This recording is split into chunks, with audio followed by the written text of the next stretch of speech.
Hello YouTube and welcome back to Wreckfest. Today I decided to do some more races for just in general for more fun. So I decided to change up the track. I don't have that many cars though, so that's kind of sad, but I think I can still make this exciting.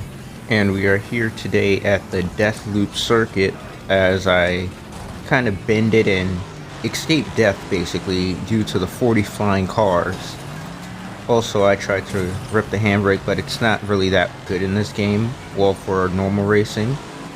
But here is the main event of this track. It is quite literally a death loop where you have a good percent chance of dying. I think I said that right, as we jump over the top of someone and send it up the inside of someone else, and American comes back for revenge. Also, there is a crossing point where you do have another big chance of dying, which is kind of nice, but there are two options besides the death loop. Well, there's one other option.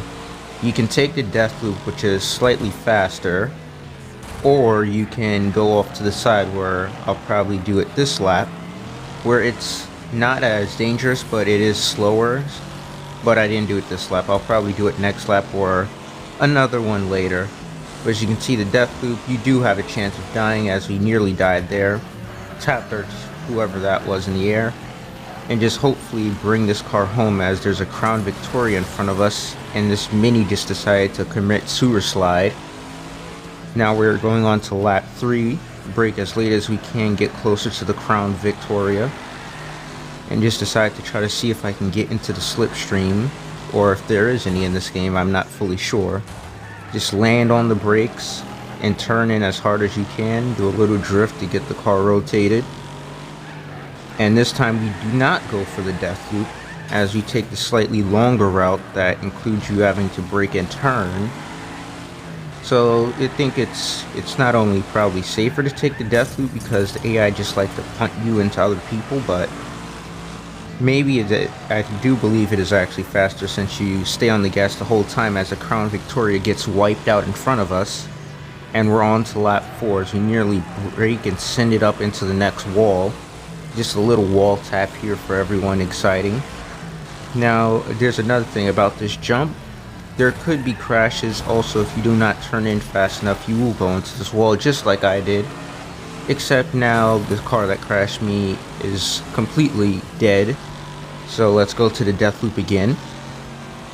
And we can see that it's really fast, and if you're willing to risk the death loop, I think it is completely worth it for the amount of time you can make up going on it.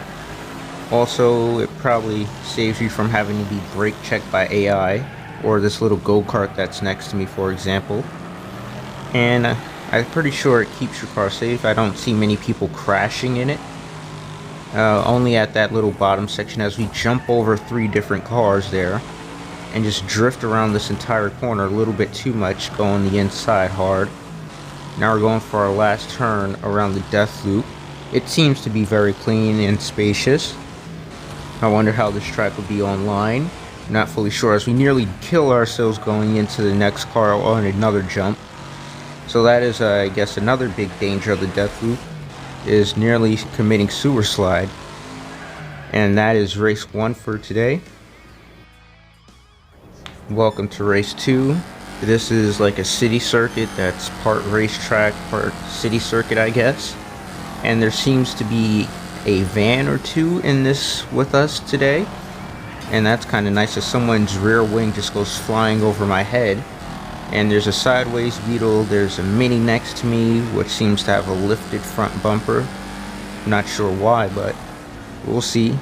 Now, it kind of reminds me of the old Gran Turismo, like the one you played on like the PS3 with the city circuits and stuff. It looks kind of like that to me, as we nearly die because everyone in this game has forgotten how to brake. Also, there's another cross section here as we get punted in the rear and nearly get taken out by the AI next to us, and into a tire wall we go again, punted in the rear. Just try to turn in, take the closest line we can, as we just get punted all around. Our rear bumper is completely destroyed, get early on the brakes, still get punted by what seems to be a destroyed Honda. And now we have to try to figure out how to stop going through Biden's every corner. And at this time I didn't see this wall here, so I just yeeted myself to the one-way direction. And the Honda Civic, well, I think that's a Honda Civic, I don't remember, it's a hatch, just completely sends it up the inside on someone, which is amazing. And I nearly kill him too. As he comes back, gives me a little tap for revenge, I decide to go chase after him, and he debates me. And I nearly die. There goes half of my health. I have ascended from Mustang to Mini, and it's called Evolution, but backwards, as there's a van coming back into existence at the perfect timing for me to come around this track. I've somehow managed to lose 15% of the car's full body length within 2 laps, and I have downgraded into a small hatch. I think this would be considered a Mustang hatch, and I am also low on power thanks to all the engine punting that has happened, and I am getting out dragged by a van. So that's just good, as we take these tight city lines as best as we can using second gear. I find you really don't use first gear in this game that much, just because it just tops out too fast, but you can tune it in the settings menu to do better or so. But yeah, we have a little bit of time to make up to the van in front, take the best lines we can since we have over half our health gone, and just about everything else is broken as we're getting out dragged by everyone else. Hard on the brakes, can barely turn the car in, and there's a cross X section. We nearly die, hard onto the brakes, just turn up the inside, try to close the gap to the big flaming van, and hopefully we can make something happen, as there's a Beetle on fire next to us on what seems to be 3 health. And I think they may try to send it up the van's inside into this next corner, as we're just closing the gap as much as we can, but there's no power in this car anymore. So I decided to go early on the brakes, just try to turn in, as a car on the inside tries to send it. So we decided to just keep the outside line. They nearly come back and kill us. Close it just in time, the car behind me hits the wall, and we're slowly inching closer to that van, as another car comes up the inside and just sends it on everyone. And as you can see, there's dead cars all over the track here. I spinned out that random guy just because I could, and now we just gotta turn in and hope everything works for the best, as the van seems to be dodging everyone, as I almost dodged, well, I did dodge and almost died dodging some yellow Mustang. So hopefully that's not too bad, as I nearly die again dodging another car. It seems the most dangerous part of this track is that little cross section right there. As you can see, we're kind of slowly making up time to the van. I'm not sure how much we've made up, but it's definitely good. We're less than 2 seconds behind as we take the curb perfectly for this car, and now we're right behind it. And it seems the van's doing pretty fine in terms of health, as we nearly get shunned to the inside, and the van's going to send one up my inside, speaking of that. And now it's on the final lap, one half a body of a Mustang versus a full flaming van. Who would win in this scenario? I'm not sure, as the van of course has more power thanks to my blown engine. So he decides to fully send it into the next corner. I go over the curb and get a little jump.